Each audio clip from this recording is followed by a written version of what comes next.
بلند نعرہ صلوات.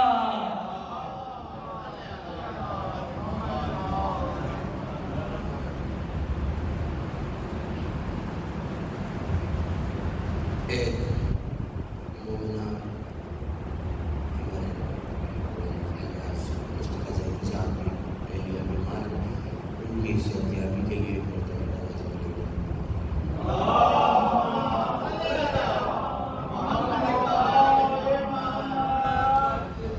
اعوذ باللہ من الشیطان اللعین الرجیم. بسم اللہ الرحمن الرحیم. الحمد للہ الذی ہدانا لہذا وما كنا لنهتدی لولا ان ہدانا اللہ.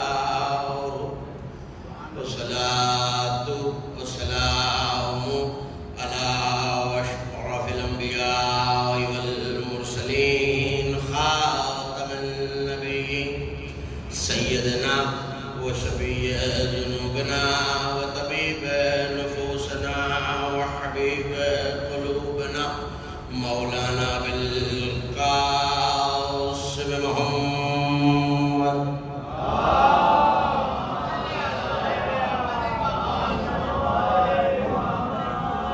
وأهل بيته الطيبين الطاهرين المعصومين المظلومين الميامين الذين ذهب الله عنهم الرجس وطهرهم تطهيرا.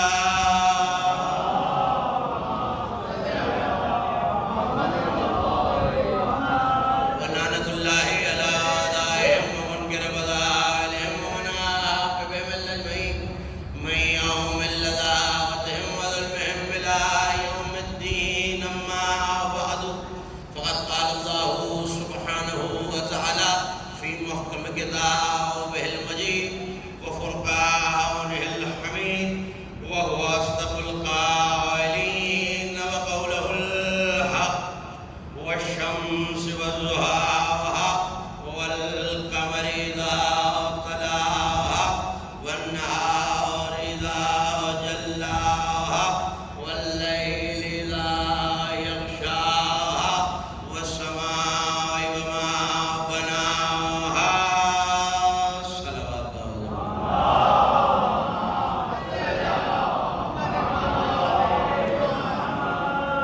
معصوم فرماتے ہیں بلند آواز سے درود پڑھنے سے دلوں سے کینہ اور نفاق دونوں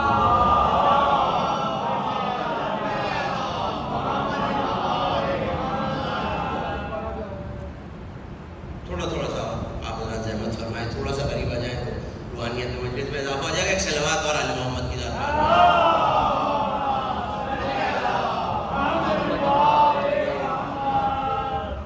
سلسلہ مجالس تفسیر قرآن زیر انتظام مرکزی تنظیم اداری پاکستان کی 5 مجالس کی تیسری تقریب آپ حضرات سماعت فرما رہے ہیں. عنوان تفسیر سورہ مبارکہ والشمس، اور مسلسل 2 دن سے سورہ شمس جو کلام مجید کا 91واں سورہ ہے اس پہ گفتگو ہے. یقیناً یہ بات اگر من الشمس ہے کہ بظاہر یہ سورہ مختصر 15 آیتوں پہ مشتمل ہے، لیکن اگر گہرائی اور دقت نظر سے تفاسیر اور تعویلات پہ غور کیا جائے تو یہ بات یقیناً ظاہر ہوتی ہے کہ قرآنی آیات کا قرض اتنا ہے کہ ہماری سانسوں کی ڈور ٹوٹ سکتی ہے، آیتوں کے اثار و رموز ختم نہیں ہو سکتے. تھوڑا سا بولتے رہیں گے تو مجھے تنہائی کا احساس نہیں ہوگا. گزشتہ 2 دن آپ نے تفسیر و تعویل کا فرق بھی سنا، اور مسلسل شاہ عبدالعزیز محدث دہلوی جنہوں نے اس کی تفسیر میں بہت درکنیزی کے ساتھ مطالعے برس کیے. کل یہ بتا چکا کہ بہت سے فوائد ہر سورہ کے موجود ہوتے ہیں، اسی طرح سورہ مبارکہ شمس کے بھی ہیں. اور گفتگو اپنی منازل سے سفر طے کرتی ہوئی اس مقام پہ آ کے رک گئی تھی کہ انہوں نے لکھا کہ اس دنیا کو اللہ نے آخرت کی کھیتی قرار دیا ہے، اور صاحب نفس کو یہ زمین تیار کرنے کے لیے دی ہے کہ اس میں معرفت کا بیج بوئے، اور معرفت کے بیج کو جہاں زمینی نمو، معدنیات، پانی کی ضرورت ہے، وہاں اس کے پھل کو اس کی ضرورت ہے، کیونکہ یہ کام آگ سے بھی لیا جا سکتا تھا، لیکن اللہ نے شمس میں حرارت پیدا کی، آگ سے اس پھل کے جل جانے کا خطرہ تھا۔ سورج میں نشوونما بھی موجود ہے، روشنی بھی موجود ہے، اور کل یہ فرق آپ کی خدمت میں عرض کیا تھا کہ اگر تمسک ہی کرنا ہے حرارت کے لیے تو وہ نور سے کیا جائے، نار سے نہ کیا جائے۔ میں وہیں سے گفتگو کو مسلسل کر لوں، محدث دہلوی نے یہ لکھا کہ یہاں معرفت الہی کا بیج بویا، اور کس زمین میں بویا؟ جو توفیق الہی کی زمین ہے۔ کل بتا دوں کہ توفیق کیا ہے؟ شر کے راستے سے روک دینا۔ بہت گھبرا کے سن رہے ہیں آپ، ایک صلوات پڑھ دیجیے علی محمد کی۔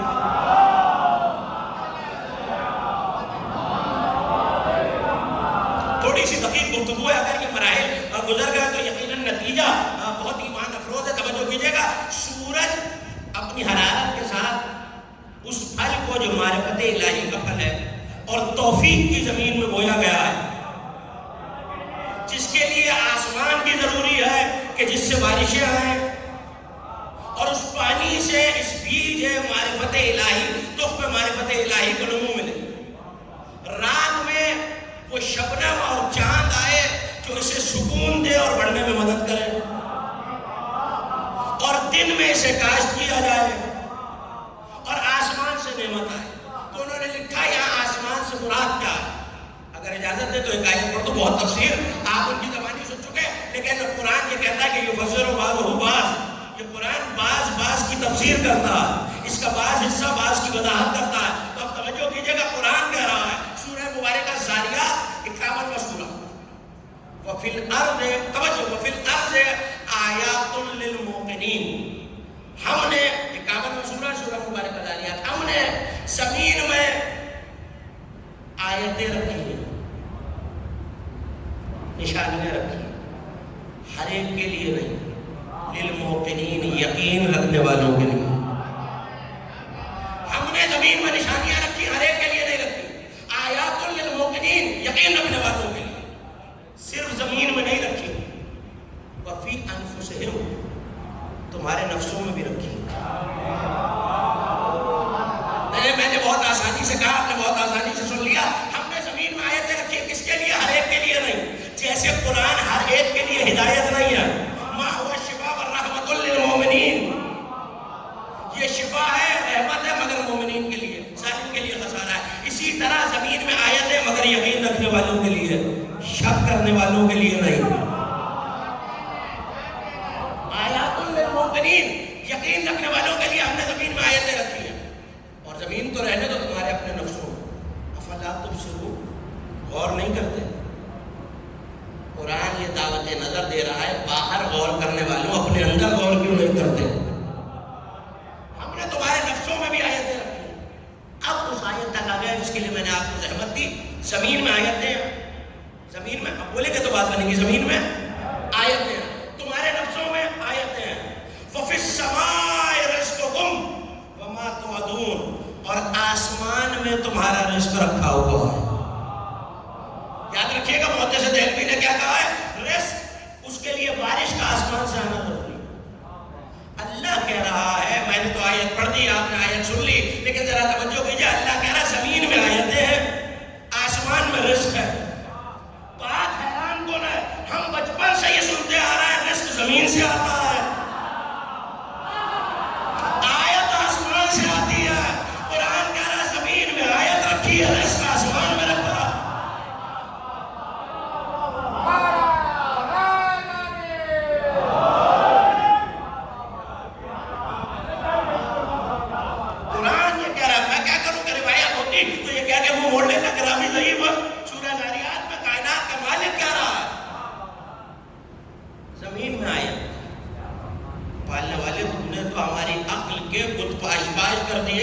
ہم تو یہی سمجھتے آ رہے تھے کہ رزق زمین سے ہوتا ہے،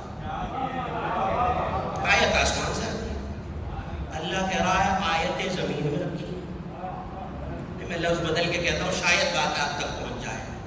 زمین کو، اس مٹی کو عربی میں تراب بھی کہتے ہیں۔ اللہ کہہ رہا ہے ہم نے تراب میں آیت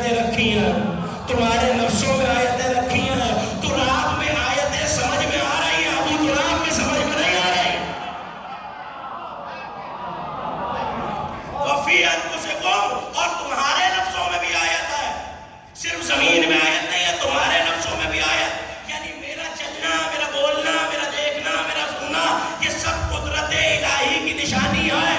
اگر میں سانس لے رہا ہوں تو اللہ کی قدرت، میں دیکھ رہا ہوں تو اللہ کی قدرت، میرے بدن میں نشو و نما ہے تو اللہ کی قدرت، یعنی یہ جو میرے نفس میں حرکت ہے، توجہ کیجیے گا جملہ ہدیہ کراؤ، یہ جو میرے نفس میں زندگی ہے، حرکت ہے، یہ اللہ کی نشانیوں میں سے ہے۔ کمال نہیں ہے میرا نفس نشانی ہے، نفس اللہ نشانی نہیں ہے۔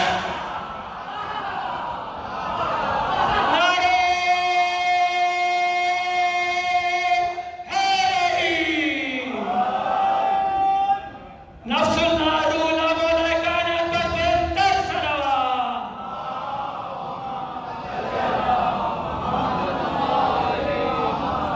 ہم نے تمہارے نفسوں میں بھی نشانیاں رکھی، جب میرا نفس خدا کی نشانی ہے تو وہ جس نے اپنا نفس کی بیچ دیا وہ خدا کی کیسی نشانی ہوگی؟ وفی السماء رزقکم، صرف رزق نہیں رکھا، صرف یہ یاد رکھیے گا کہ سما اس معرفت کے بیج کو اگانے کے لیے کتنا ضروری ہے۔ ہوا چلتی ہے تو آسمان کی وجہ سے، بارش برستی ہے تو آسمان کی وجہ سے۔ اللہ کہہ رہا ہے ہم نے تمہارا رزق آسمان میں رکھا ہے، صرف رزق نہیں رکھا، وما توعدون، اور جس شے کا تم سے وعدہ کیا ہے وہ اس سما میں موجود ہے۔ پالنے والے ہم تو حیرت میں ہیں، مشکل میں ہیں، ہمارا رزق زمین سے اگتا ہے، تو کہہ رہا ہے آیتیں زمین میں ہیں، رزق آسمان میں ہے۔ یا تو ایک بار کہ قرآن کی آیت پہ شک کروں اور دائرہ اسلام سے خارج ہو جاؤں، ورنہ دوسرا حل یہی ہے، یہ سما اس سما کی بات نہیں ہے، کوئی ایسا سما ہے جو اتنا بلند ہے کہ اس میں صرف رزق نہیں ہے۔ جس چیز کا اللہ نے وعدہ کیا وہ اسی سما میں موجود ہے۔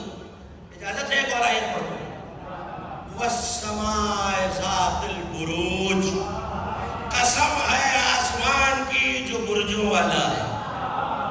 سورہ مبارکہ بروج ہے، قسم ہے اس آسمان کی جو برجوں والا ہے۔ آسمان میں آپ جا کے دیکھیے، اس میں کوئی مسلک، ملت، مذہب، فرقے کا فرق نہیں ہے۔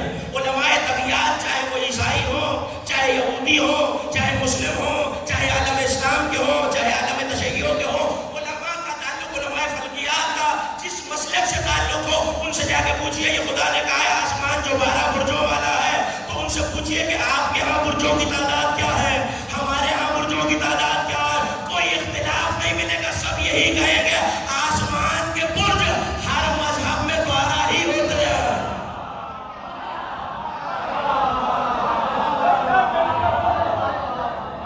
آسمان کے برج ہر مذہب میں، ہر ملت میں 12 ہی ہوتے ہیں۔ تمام علماء فلکیات کے نزدیک آسمان کے برج 12، یعنی اب آسمان کی ایک صفت تو پتہ چل گئی ہے کہ یہ 12 برجوں والا ہے۔ آسمان کی صفت یہ ہے کہ آسمان 12 برجوں والا ہے۔ اللہ کہہ رہا ہے ہم نے آیتیں رکھی ہیں زمین میں، رزق اور جس شے کا تم سے وعدہ کیا ہے وہ آسمان میں رکھی۔ دوسرے مقام پہ کہنا ہے وَالسَّمَاءِ ذَاتِ الْبُرُوجِ، آسمان جو 12 برجوں والا ہے۔ یہ 12 برج کیوں ہے؟ واپس آئیے کل کی تقریر سے متصل یہیں سے ہو جاؤ۔ بہت سی وجوہات آپ نے سنی کہ نبی کو شمس کیوں کہا گیا، تو محدث دہلوی نے ایک جملہ یہ بھی لکھا کہ شمس کو اللہ نے 12 بروج میں کروٹ دی ہے، اور وہ 12 منزلوں سے ہوتا ہوا گزرتا ہے۔ وہ شمس 12 برجوں والا ہے، یہ شمس 12 اوصیہ والا ہے۔ وہ جملے محدث دہلوی کے، وہ شمس 12 برجوں والا ہے، یہ شمس 12 برجوں، لیکن میں گفتگو کر رہا ہوں آسمان کی۔ آسمان جو 12 برجوں والا کہاں تلاش کروں؟ علامہ وحید الزمان نے، ان کی مشہور عالم کتاب ہے اور مسلک دیوبند سے ان کا تعلق ہے، لغات الحدیث، حدیث میں جو لفظ آئے ہیں، کتاب 4 جلدوں میں، آپ ہی کے یہاں کراچی شہر سے اردو زبان میں چھپ چکی ہے اردو بازار سے، اس میں انہوں نے السماء اور بروج کا جہاں تذکرہ کیا وہاں یہ حدیث لکھی کہ حضرت عبداللہ بن عباس نے رسول سے پوچھا کہ یا رسول رسول اللہ خدا یہ کہہ رہا ہے والسماء ذات البروج، قسم ہے آسمان کی جو برجوں والا ہے. برج ہوتے ہیں 12. یہ کون سا آسمان ہے جو 12 برجوں والا ہے؟ مسکرا کے کہنے لگے السماء انا. اللہ کہہ رہا ہے محمد تمہاری قسم اور تمہارے 12 اوصیاء کی قسم. نہیں آپ نے آیت سن لی، تفسیر سن لی، حدیث سن لی، داد بھی دی، میں شکر گزار ممنون، لیکن ذرا واپس تو آئیے سورہ مبارکہ داریات کی طرف. اللہ کہہ رہا ہے وَبِالسَّمَاءِ رِزْقُكُمْ وَمَا تُوعَدُونَ. سما میں تمہارا رزق ہے اور جس چیز کا وعدہ کیا ہے. پالنے والے سما تو نام ہے نبی کا، رزق دینے والی ہے تیری ذات کا. سمجھانا یہی ہے رزق خلق میں نے کیا ہے، ملے گا حبیب کے دروازے سے. رزق کا خالق میں ہوں مگر ملے گا حبیب کے دروازے سے. ایک بات ہے کہ زمین میں جو رزق ہے وہ مل تو زمین سے رہا لیکن برکت رسول سے.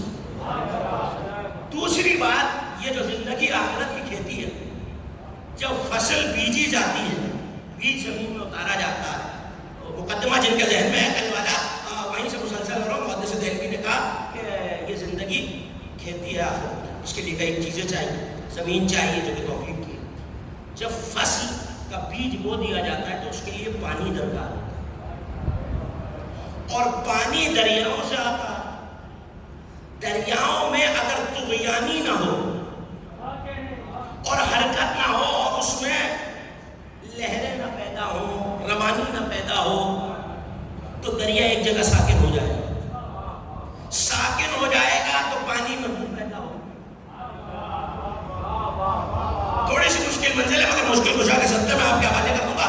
اگر پانی ایک جگہ کھڑا ہو جائے تو اس میں کثافتیں پیدا ہو جاتی ہیں.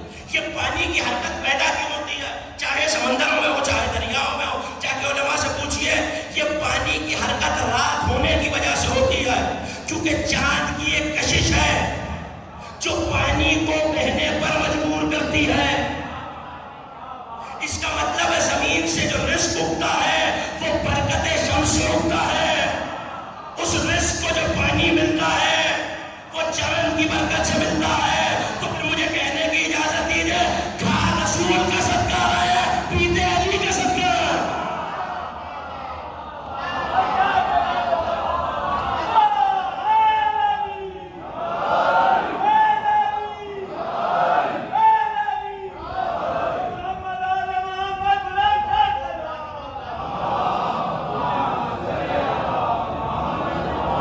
اس سے بلند اور بہتر صلوات پڑھیے بلند آواز سے.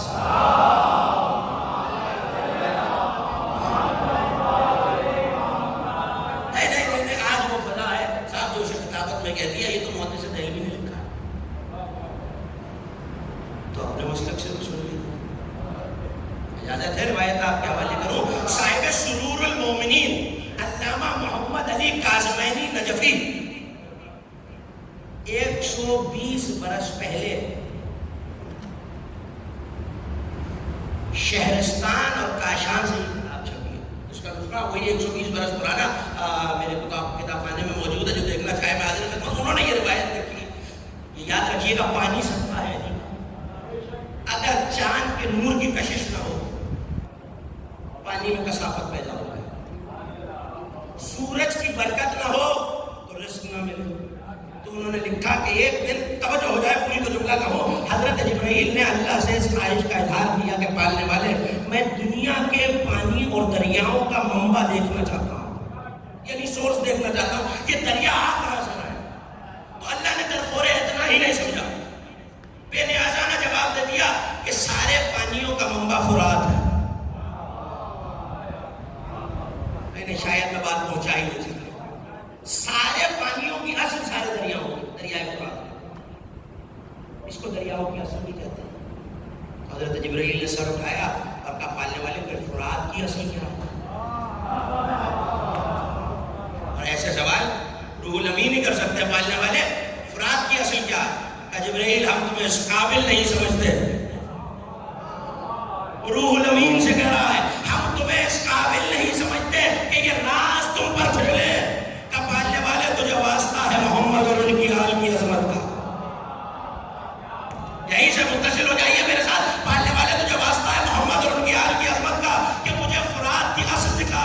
کہ اچھا جبرائیل اگر تم نے ایسا واسطہ دیا ہے تو ہم اجازت دیتے ہیں. فرات میں غوطہ لگا. توجہ آخری مومنٹ ہے. فرات میں غوطہ لگاؤ اور فرات کی اصل کی طرف مشرق کی طرف پرواز کرو. حضرت جبرائیل نے غوطہ لگایا اور مشرق کی طرف پرواز کرنی شروع کی. جب فرات کی انتہا پہ پہنچے تو بہت بڑا باغ تھا.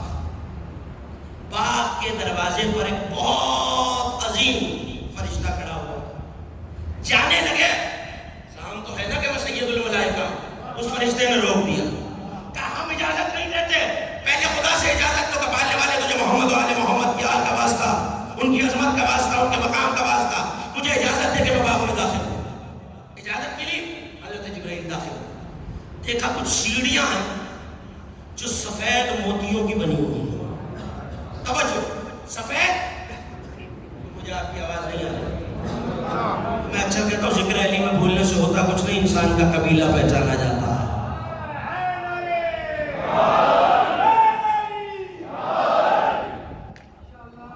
موتیوں کی سیڑھیاں, خدا جانے تعداد کتابوں میں نہیں لکھی. پرواز کی تو اوپر ایک بہت بڑا طلائی تخت تھا. تخت پر پردہ پڑا تھا. حوالہ میں نے دے دیا. پردے کے نیچے سے ایک ہاتھ برآمد ہو رہا تھا. ہاتھ کی 5 انگلیوں سے پانی جاری تھا. مجھے نہیں پتا کون بیدار ہے کون نہیں, لیکن میں جملہ ہدیہ کر رہا ہوں اور یہ یاد دلانے کی ضرورت نہیں ہے کہ اس وبا میں ہاتھ ملانا منع ہے, ہاتھ اٹھانا منع نہیں ہے. توجہ کیجیے گا, یہ کوئی ہاتھ ہے جس سے پانیوں کی اصل برآمد ہو رہی ہے. اگر پانی نہ ہو تو رزق کبھی نہ ہوگے. حضرت جبرائیل پوچھ رہے پانیوں کی اصل کیا ہے؟ کہ فرات کی اصل کیا ہے؟ جنت کا باغ, موتی کی سیڑھیاں, سونے کا تخت, تخت پہ حریری پردہ, پردے کے نیچے سے ہاتھ برآمد ہو رہا ہے. آواز قدرت ہے جبرائیل دیکھ لی پانیوں کی اصل. کا مالک یہ تو دیکھ لیا مگر یہ بھی بتا دے پردے کے پیچھے کون ہے. کہ جبرائیل سلام کر پردہ ہٹا دے. فکشف النقاب فاذا هو امیر المؤمنین. پردہ ہٹایا تو پیچھے علی بیٹھے ہوئے.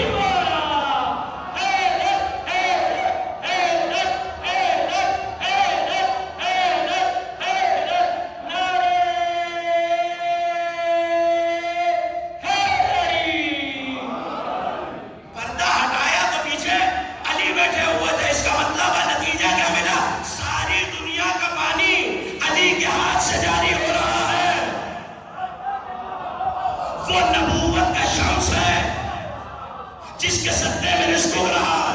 یہ ولایت کا کمر ہے جس کے صدقے میں پانی مل رہا ہے. اگر سورج کی حرارت نہ ہو تو رزق نہ ہو, پانی کی آبیاری نہ ہو تو رزق نہ ہو. 2 دن کی تمہید کے بعد اگر والشمس والضحیٰ والقمر اذا تلاہا کی تفسیر و تعبیر میں یہ جملہ نہ کہوں تو بات مکمل ہی نہیں ہوگی. علامہ مکرم نے لکھا ہے ایک وہ سورج تھا, ایک یہ چاند تھا, لیکن ان سے زیادہ پیچھے چلنے والا ایک اور سورج اور چاند ہے جو بالکل پیچھے پیچھے بالکل ساتھ ساتھ 3 شعبان کو امامت کا سورج آیا. 4 شعبان کو عباس قمر بن گیا ہے. نہیں آپ کہیں گے یہاں اس بات کا لگاؤ کیا ہے, اس بات کا تعلق کیا ہے, کسی وجہ سے یہاں تک لایا ہو. علی کے ہاتھ کی انگلیوں کے صدقے میں پانی ہے. یہ کمر کا شرف ہے کہ پانی ہے. اب مجھے سمجھ میں آیا جملہ آپ کے حوالے. اب سمجھ میں آیا عباس نے پانی چلو میں کیوں لے کے پھینکا.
جزا کا وعدہ کیا ہے رسول سے ملے گی، جنت کا وعدہ کیا ہے رسول سے ملے گی، تقوی کا وعدہ کیا ہے رسول سے ملے گا، جو وعدہ اللہ کا ہے ملے گا رسالت میں آپ سے۔ رسالت ہے شمس، رسالت ہے آسمان، اس آسمان پہ چمکنے والا قمر ہے ولایت۔ اب تک آپ سن رہے تھے کہ محدث دہلوی نے لکھا کہ قمر کا کام کیا ہے اور شمس کا کام کیا ہے، یہ تھی اب تک تفسیر۔ اب آپ کی نظر کر رہا ہوں جو آل محمد نے تعویل بیان کی، مفصل بن عمر جوفی، میرے اور آپ کے چھٹے امام، امام صادق آل محمد علیہ السلام،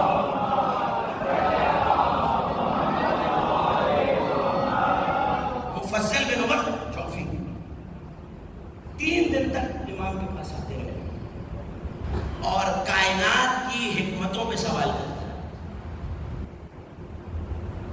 اللہ نے جسم کیوں پیدا کیا، آنکھیں دو کیوں رکھی، زبانیں کیوں رکھی، ہاتھ دو کیوں رکھے، آسمان میں چاند کیوں رکھا، سمندر کیوں بنائے، سورج مشرق سے طلوع کیوں ہوتا ہے، مغرب میں ڈوب کیوں جاتا ہے۔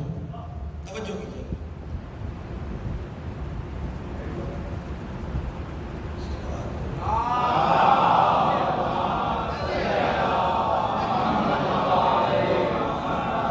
صلاۃ اور صلوات باجماعت پڑھی جائیں تو ثواب زیادہ ہوتا ہے۔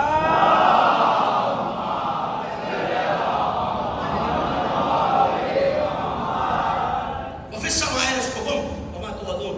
اب مفضل کو مولا بتا رہے ہیں، مفضل نے سوال کیا تو یہ دوسرا دن ہے، اور کتاب آپ کی زبان میں توحید ہے مفضل کے نام سے، فارسی میں بھی عربی میں بھی چھپ چکی ہے، اور یہاں ہمارے بزرگوار بھی ہیں اور بہت دانشور شخصیت محمد علی سید صاحب، انہوں نے اس کا ترجمہ بھی کیا 4 جلدوں میں، اور اس کی سائنسی تشریحات بھی پیش کی۔ اس سے مجھے اس وقت سروکار نہیں ہے، مجھے تو وہ جملہ بتانا ہے جو اس کی تعویل میں صاحبان تعویل نے سنایا۔ مفصل سے کہہ رہا ہے مولا کہ سورج کے غروب اور طلوع کی وجہ جانتے ہو، حکمت جانتے ہو؟ اس نے کہا نہیں فرزند رسول اللہ بتائیے۔ انہوں نے کہا یہ سورج مشرق سے طلوع جو ہوتا ہے اور مغرب میں ڈوب جاتا ہے، یہ مشرق اور مغرب، عجیب جملہ آپ کے حوالے کر رہا ہوں، یہ مشرق اور مغرب سورج کے لیے نہیں ہے، تمہارے لیے ہے۔ یہ مشرق اور مغرب سورج کے لیے نہیں ہے تمہارے، کیا مطلب سورج کے لیے نہیں ہے تمہارے لیے؟ مشرق تو سورج کی ہے، مغرب بھی سورج کی ہے۔ سورج جس مشرق سے تمہیں نظر آتا ہے وہ کسی اور مقام پہ مغرب ہوتی ہے۔ اچھا آج کے سائنسی دور میں یہ بات مشکل نہیں ہونی چاہیے، میں پاکستان میں اور یہ حالات ہو رہی ہیں، عزیز رشتہ دار دوسرے ملکوں میں موجود ہیں، اب جن کے رشتہ دار موجود ہیں کینیڈا میں، امریکہ میں، فون کر کے پوچھئے گا کیا وقت ہو رہا ہے، صاحب صبح ہو رہی ہے، ابھی سورج نکلا ہے۔ ان کے لیے تو وہ مشرق ہے۔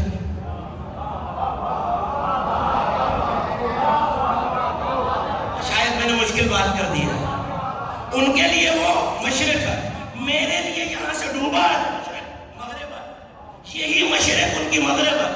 انہوں نے اس بنیاد پہ امام کہہ رہا ہے مفصل مشرق و مغرب تمہاری آنکھوں کے لیے ہے، یہ سورج بظاہر ڈوب جاتا ہے لیکن کہیں دوبارہ طلوع ہو رہا ہوتا ہے، ایک ہی وقت میں یہاں غائب ہے وہاں موجود ہے۔ امام کے اس فقرے نے بتا دیا اگر نبوت کا سورج یہاں ڈوبا ہے تو کہیں طلوع بھی ہوا ہوگا۔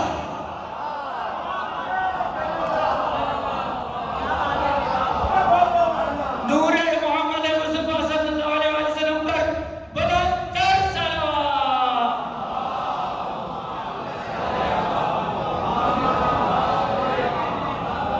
اگر یہ سورج تمہاری دنیا میں ڈوبا، تمہارے خطے میں ڈوبا تو یہ مت سمجھو کہ یہ غائب ہو گئے۔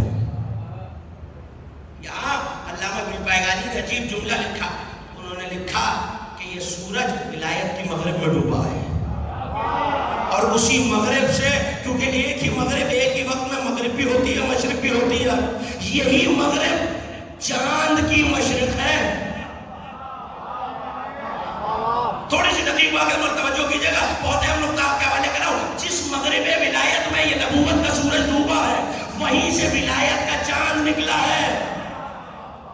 نہیں پھر میں جملہ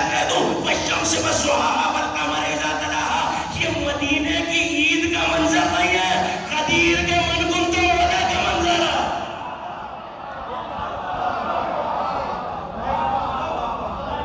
سورج ایک جگہ ڈوب جاتا. یہ وہ جملہ تھا جو مولا نے مفصل سے بیان کیا. لیکن علامہ شیخ علی اکبر احمدی جن کا کل اور گزشتہ سے پیوستہ روز بھی میں نے تذکرہ کیا کہ انہوں نے شمس پہ بحث کی. انہوں نے کہا کہ علی وہ باکمال ہے جس نے اس سورج کو ایسے بلا لیا تھا.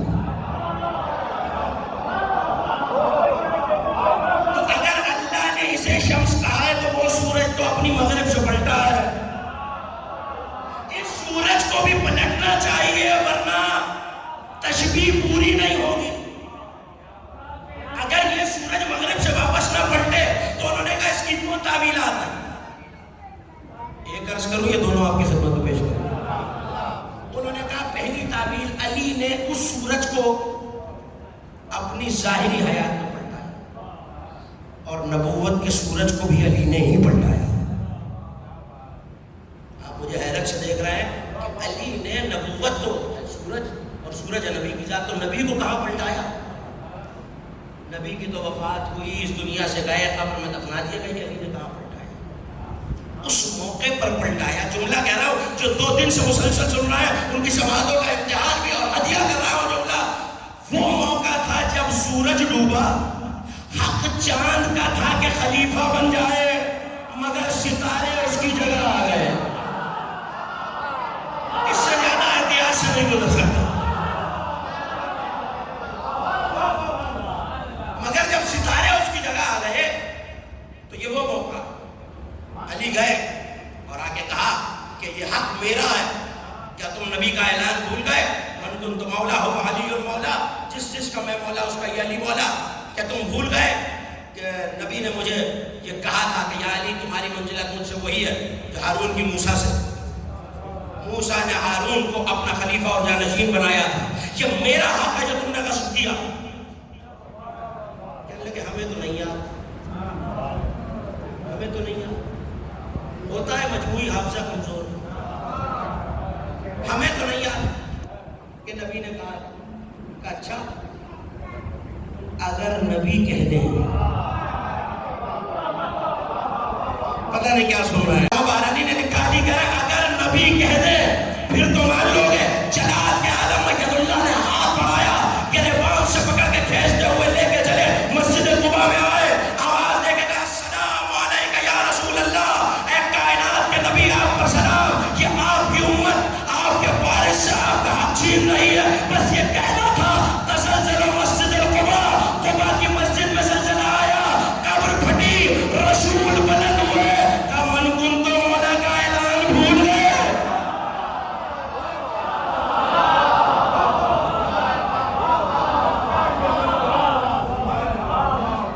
اس سورج کو بھی علی نے پلٹایا.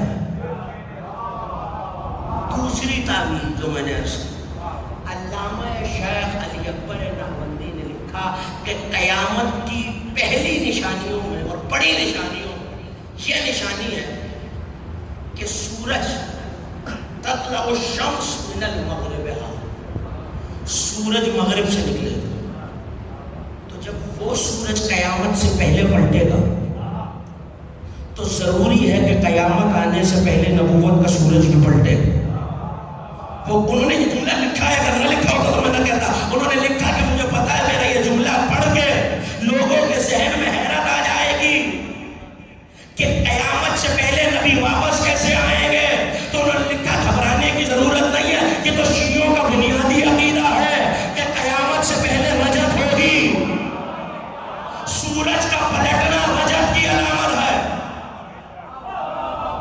جانتے ہیں عالم کیا ہوگی؟ یہاں لگایا ہو تو یہ جملہ کہہ کے جاؤں گا. علامت کیا ہوگی؟ صاحب مختصر بصائر اور شیخ الرحملی نے اپنی کتاب الایقاظ من الحجر بالبرہان علی الرجب میں لکھا کہ امام نے فرمایا میں دیکھ رہا ہوں وہ منظر جب رجب میں ہمارا 12واں بیٹا آ جائے اور اس دن رسول کی عظمت ظاہر ہوگی. رسول کی عظمت ظاہر ہوگی. آیتیں تو پڑھ دی میں نے, سوال آپ کو کرنا چاہیے تھا مگر سوال میں آپ باتیاں کر رہا ہوں. والشمس والضحیٰ والقمر اذا تلاہا والنہار اذا جلاہا, قسم ہے سورج کی اور اس قسم ہے چاند کی جب سورج کے پیچھے آئے، قسم ہے دن کی جب وہ سورج کو روشن کرے۔ علماء نے اور مترجمین نے یہاں یہ اعتراض اور سوال اٹھایا کہ سورج دن کو روشن کرتا ہے،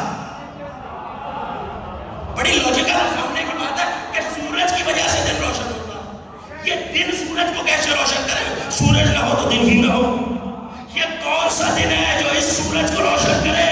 تو اب تفسیر جہاں جواب نہ دے سکی، وہاں تعویل نے آگے بڑھ کے کہا ذالک خروج القائم، جب مہدی آئے گا رسول کا حقیقی منظر نظر آ جائے گا۔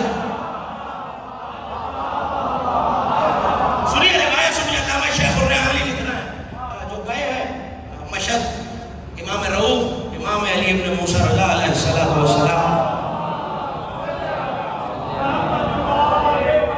معصوم کے نام پہ بلند آواز سے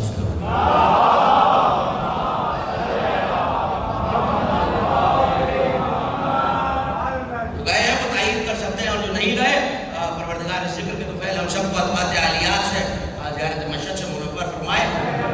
مشہد میں بالکل صحن شفا کے سامنے جہاں پاکستانی قافلوں کی مجلس ہوتی ہے، وہاں ایک ہال ہے، ایک کمرہ ہے جہاں مجلس ہوا کرتی ہے، ایک امام باڑہ خانہ ہے، اس ہال کا نام ہی شیخ خر عاملی ہال ہے۔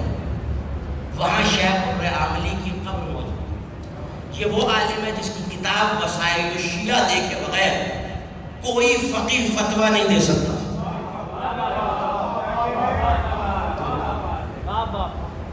بہت سی کتابیں لکھی انہوں نے، اگر ان کے تعارف میں پڑھ جاؤں تو پوری ایک تقریر چاہیے۔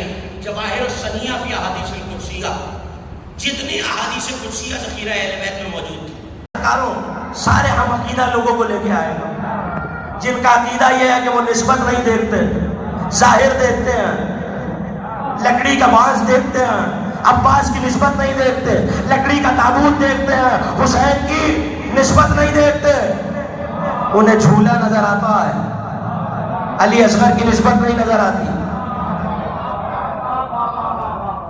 یہ شیطانی عقیدہ سب ارکانوں کو جمع کر کے لائے تو حضرت آدم سے لے کر جتنوں کو بیٹھایا، قیامت تک سب کا لشکر بنے۔ تو ظاہر ہے حق و باطل کا آخری مارکہ ہے، اس کے بعد حق و باطل میں جنگ نہیں ہوگی، آخری مارکہ۔ تو ظاہر اپنا ساری قوت جمع کر کے لائے۔ ایسے میں امام کہہ رہے ہیں نجف کی زمین پھٹے گی، مٹی جھاڑتا ہوا، اب میں دیکھتا ہوں کون جملہ کیسے سنتا ہے، مٹی جھاڑتا ہوا ابو تراب میں سے بلند ہوگا، علی کے اصحاب جمع ہو جائیں گے، سارا باطل ایک طرف،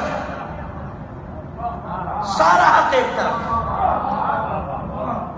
شیطان کی فوج شیطان کے ساتھ، توجہ ہو جائے گی ایک مومن کی، علی کی فوج علی کے ساتھ۔ ایسے میں شیطان اپنی پوری قوت سے حملہ کرے گا تو علی کا لشکر تھوڑا تھوڑا پیچھے ہٹے گا، حتیٰ کہ میں دیکھ رہا ہوں علی کے لشکر کی ایڑیاں فرات کے پانی میں بھیگ جائیں گی، علی کسی طرف دیکھیں گے۔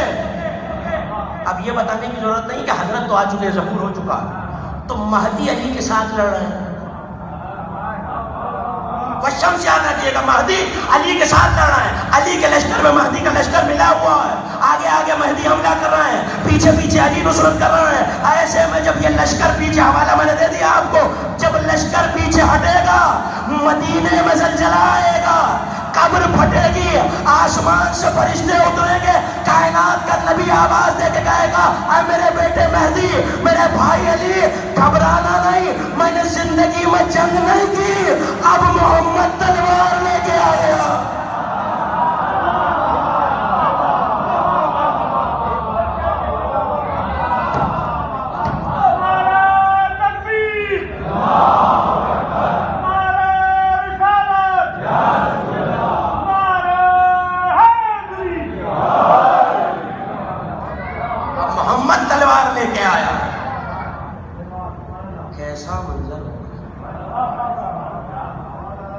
جب رحمتاً للعالمین کے ہاتھوں سے علی کے منکر مارے جا رہے ہیں، یہ منظر سننے سے تعلق ہی نہیں رکھتا، تصور کرنے سے تعلق رکھتا ہے۔ اس کا مطلب ایک طرف رسول تلوار لیے کھڑے ہوں گے، ایک طرف علی کھڑے ہوں گے۔ آیت ہدیہ کر رہا ہوں آپ کو، شمس بھی موجود ہوگا، قمر بھی موجود ہوگا، نبی بھی موجود ہوں گے، علی بھی موجود ہوں گے. سورہ قیامت میں قیامت کی آیت رکھی ہوئی ہے فَجُّمِعَ الشَّمْسُ وَالْقَمَرُ يَقُولُ الْإِنسَانُ يَوْمَئِذٍ أَيْنَ الْمَفَرُ. ہدیہ کر رہا ہوں آیت، اللہ کہہ رہا ہے جس دن سورج اور چاند جمع ہو جائیں گے، انسان کہے گا آج بھاگنے کا رستہ کہاں ہے. نہیں، ابھی بھی جملہ مکمل نہیں ہوا. تو صرف ایک چاند اور سورج تھوڑے ہی آئیں گے، دونوں چاند اور سورج آئیں گے. ایک طرف نبی کھڑے ہوں گے، وہاں حسینیت کا سورج بھی ہوگا. ایک طرف علی کھڑے ہوں گے، وہاں قمر بنی ہاشم بھی ہوگا. درمیان میں مہدی بھی ہوں گے. پھر میں کہہ سکتا ہوں نا، اللہ رجب کا منظر دکھا کے کہہ رہا جب محمد اور علی، حسین اور عباس جمع ہو جائیں گے، لوگ کہیں گے آج بھاگنے کا رستہ کہاں.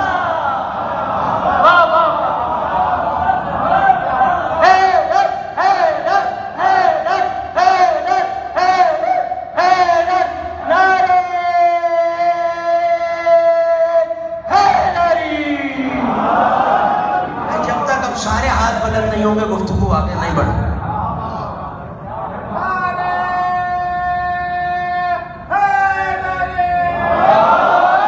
آپ کے اٹھتے ہوئے ہاتھ خطیب کی تائید نہیں ہوتے، غدیر کی تائید ہوتے ہیں.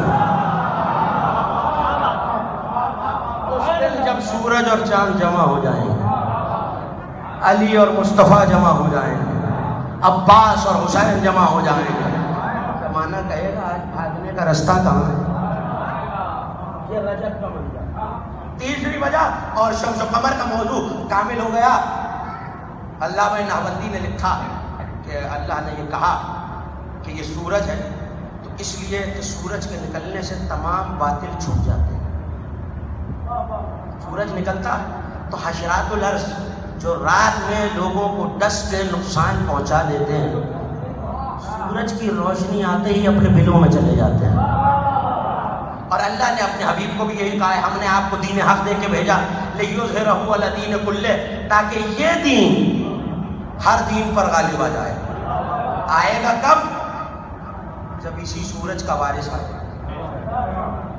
سورج کا ایک وجہ علامہ ابن جمہور نے لکھی، وہ بھی آپ کو ہدیہ کر دوں تاکہ بات بالکل کامل ہو جائے. انہوں نے کہا نبی کو سورج اس لیے کہا کہ یہ نور باقی انوار پہ غالب آتا ہے، اور یہ کلیہ ہے کہ جو نور جتنا شدید اور جتنا لطیف ہوتا ہے اس کے آگے اس سے کم نظر آنے والا نور چھپ جاتا ہے، چاہے بظاہر موجود ہو نظر نہیں آتا. سامنے کی دلیل ہے، انہوں نے کہا دن میں چاند کہیں چلا نہیں جاتا، ہوتا ہے سورج کے نور کی وجہ سے نظر نہیں آتا. ستارے کہیں چلے نہیں جاتے، ہوتے ہیں سورج کے نور کی وجہ سے نظر نہیں آتا. اس کا مطلب ہے ساری کہکشاں اپنے مقام پر ہے. سورج آتا ہے تو ہر ایک نور پہ غالب آ جاتا ہے. اسی لیے یہی وجہ ہے کہ جب تک نبی ظاہری حیات میں موجود تھے، علی نے کبھی شریعت کا فیصلہ نہیں کیا. کبھی اس طرح بھی شریعت کو دیکھیں. جب تک نبی حیات ہے ظاہری طور پہ، تو جب کوئی مسئلہ علی کے پاس آیا کہ یا رسول اللہ، اب کس کا عقیدہ ہے کہ علی اس فیصلے کا حل نہیں جانتے یا فیصلہ کر نہیں سکتے؟ جیسے قرآن صامت اور ناطق ہوتا ہے ویسے ہی حجت بھی صامت اور ناطق ہوتی ہے. یہ خطابت نہیں ہے، یہ آپ کا عقیدہ ہے جو علماء نے لکھا ہے کہ جب تک بڑی حجت موجود ہے، جس کا دور ہے، اس کی موجودگی میں جو اس کے بعد آنے والی حجت ہے وہ فیصلہ نہیں کرے گی. اور جا کے سارے ائمہ کی حیات طیبہ دیکھ لیجئے، جب تک چھٹے امام رہے 7ویں نے حکم جاری نہیں کیا، 7ویں رہے 8ویں نے حکم جاری نہیں کیا. یعنی ہر امام اپنے سے بڑی حجت کے دور میں حکم جاری نہیں کرتا. اسی طرح نبی کے ہوتے ہوئے علی نے کبھی حکم جاری نہیں کیا. اگر کیا ہے، ہو سکتا ہے کوئی بعد میں کتابوں میں دیکھ کر میرے پاس آ جائے کہ حضرت زیدی صاحب آپ نے کہہ تو دیا جو سے کتاب ہے. اگر کیا تو یہ یاد رکھیے گا نبی کے حکم سے کیا. جب تک نبی نے کہا نہیں، علی نے اپنی جانب سے حکم جاری نہیں کیا، نہ حسن نے کیا نہ حسین نے کیا. نبی کی حدیث اہتدوا بالشمس ہدایت حاصل کرو شمس سے، اگر وہ نہ ملے تو قمر سے، قمر نہ ملے تو 2 ستاروں سے۔ حضرت ابن عباس نے پوچھا یا رسول اللہ شمس کا میں ہوں، کا قمر کا علی، کا 2 ستارے کا حسن و حسین؟ یہ جملہ کسی منزل تک لے جانا ہے آپ کو، ایسے جملہ نہیں کہا۔ شمس، قمر، ستارے، ستارے موجود تھے، قمر موجود تھا، رات میں ابھی ستارے بھی ہیں، قمر صبح ہوگی سورج نکل آئے گا، تو یہ ستارے اور قمر کہیں چلے جائیں گے؟ اب بولیں گے تو تھوڑی سی مدد کر دیں گے، منزل آسان ہو جائے گا، ہوں گے وہی، مگر سورج کے نور کے شدت کی وجہ سے ظاہر نہیں ہوں گے، موجود ہوں گے سورج کے نور میں۔ اس کا مطلب ہے کلیہ یہ مل گیا کہ جب تک سورج کا نور ہو تو تعارف سورج کا ہوگا، نہ چاند تعارف کرائے گا نہ سورج کرائے گا۔ مجھے حیرت یہ ہے کہ سورج کے ہوتے میں تعارف نہیں ہوتا۔ میں نے ایک دن منظر دیکھا، ایک چادر ہے، سورج بھی ہے، چاند بھی ہے، ستارے بھی ہیں، نہ تعارف سورج کا، نہ تعارف چاند کا، نہ تعارف ستارے کا، تعارف کرایا ہوں فاطمہ۔ ہو گئی نعرے حیدری، عظمت ہے جناب فاطمہ الزہرا پر بلند تر سرانہ۔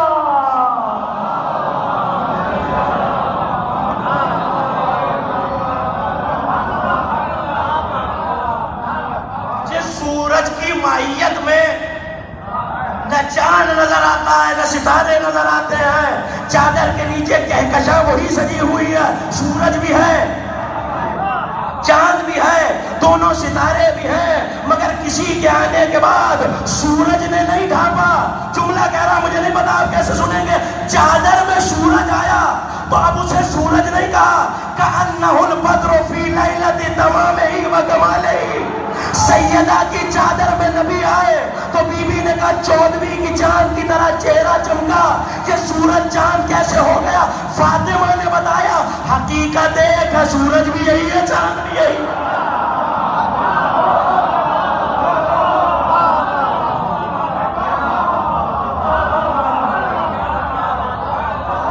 بدر اور قمر میں فرق ہے، لفظوں میں گفتگو کیا تو یہ بھی عرض کرتا چلوں، بدر اور قمر اور ہلال میں فرق ہے۔ ہلال مختصر چاند کی حالت میں، کل عرض کر چکا کہ سورج ایک ہی حالت میں روزانہ آتا ہے، چاند چہرے بدل بدل کے ہر زمانے میں آتا ہے۔ یہی تو وجہ ہے کہ علی ہر زمانے میں پلٹ پلٹ کے آتے رہے، سورج ایک ہی طرح ہے، چاند پلٹ کے آتا ہے، سورج موجود ہے، نبی سورج، علی چاند۔ بی بی کے آنے کے بعد تعارف کا مرحلہ ہی بدل گیا،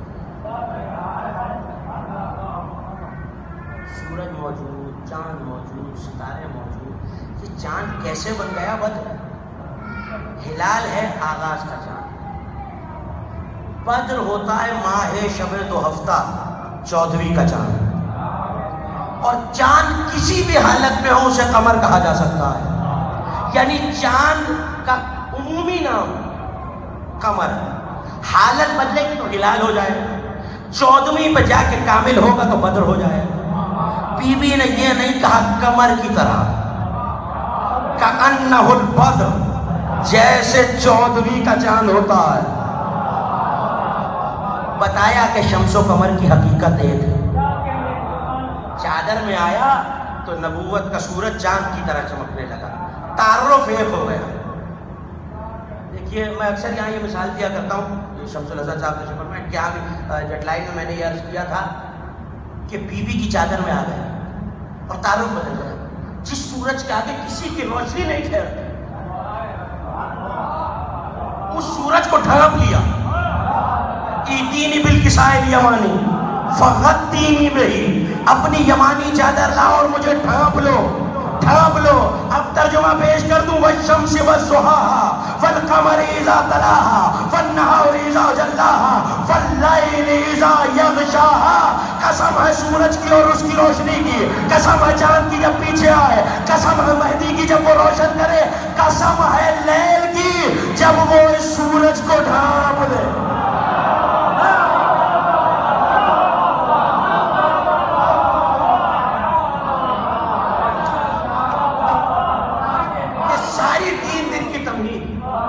علی کے ایک فرمان کے لیے کیا.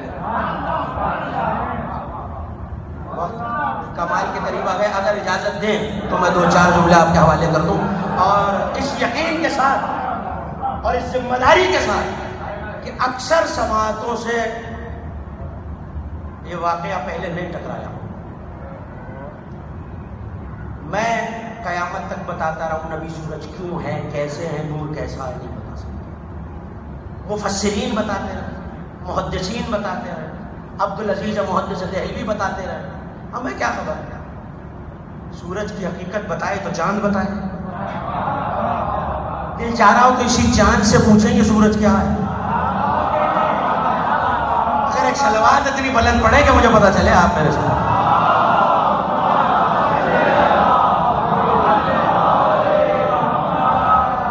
یہ بات اس وقت کی ہے جب نبی ظاہری طور پہ اس دنیا سے گئے.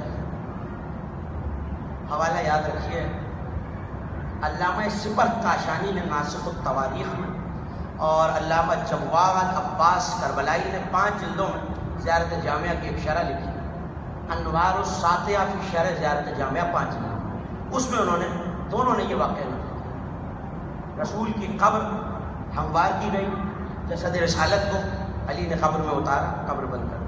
اب کون سا شخص ہے جس نے جنازہ نہیں دیکھا؟ میں فضائل پڑھ رہا ہوں. جس نے جنازہ نہیں دیکھا، مٹی ہموار ہونے کے بعد تھوڑی سی مدد کی درکار ہے، مدد کریں گے؟ مٹی ہموار ہونے کے بعد آپ انگلیاں دھسا کے کچھ پڑھتے ہیں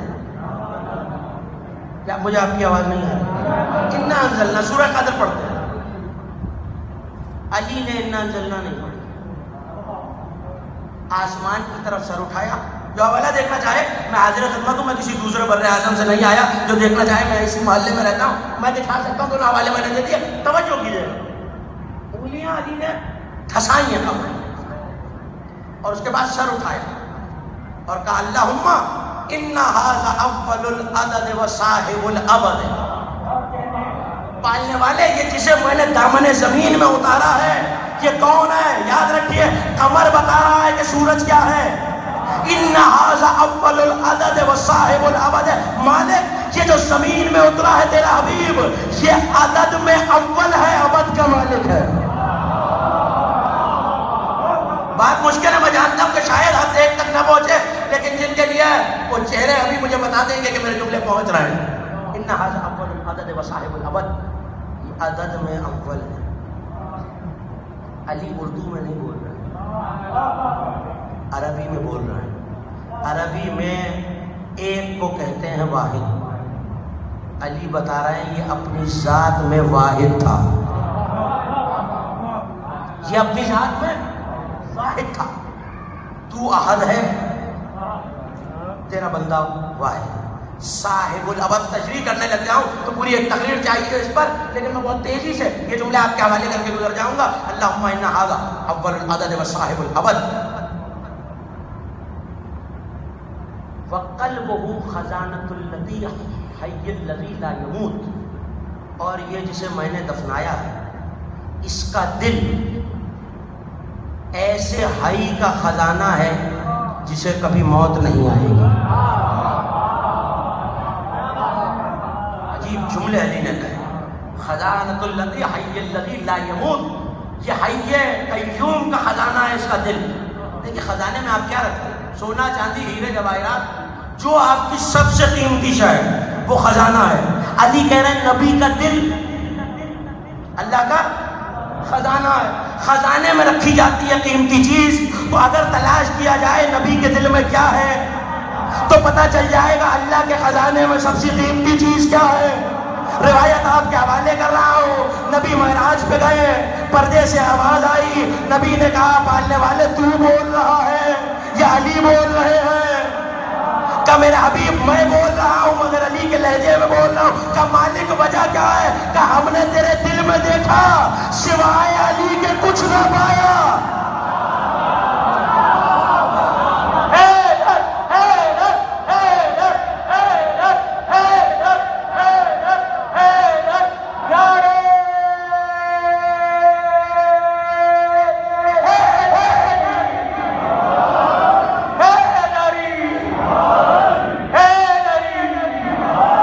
عظمت مولا کائنات پر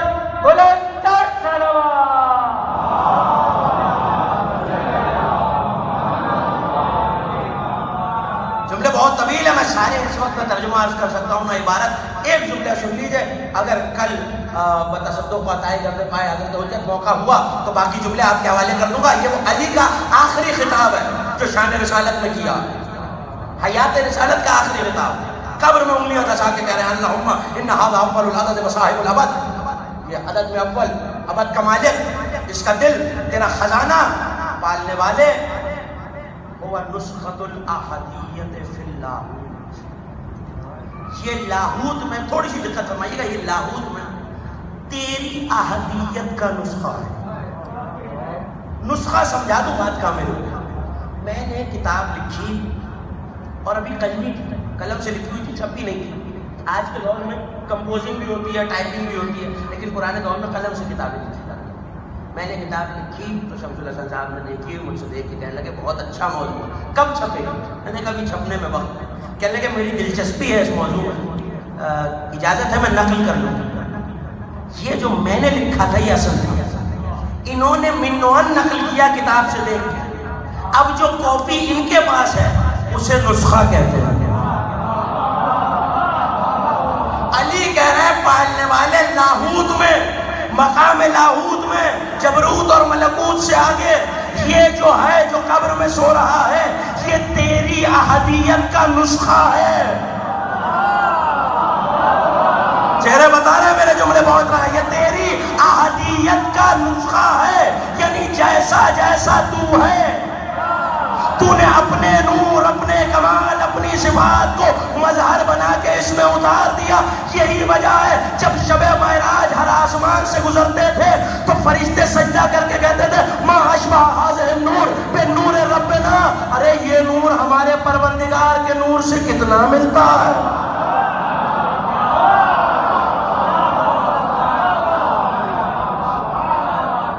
طاؤس الکبریاء و حمام الجبروت,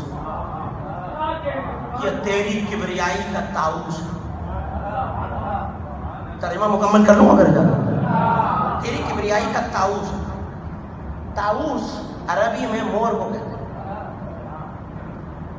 یہ علی کیا کہہ رہا ہے؟ دیکھیے مور جنہوں نے دیکھا ہے وہ گواہی دے سکتے ہیں.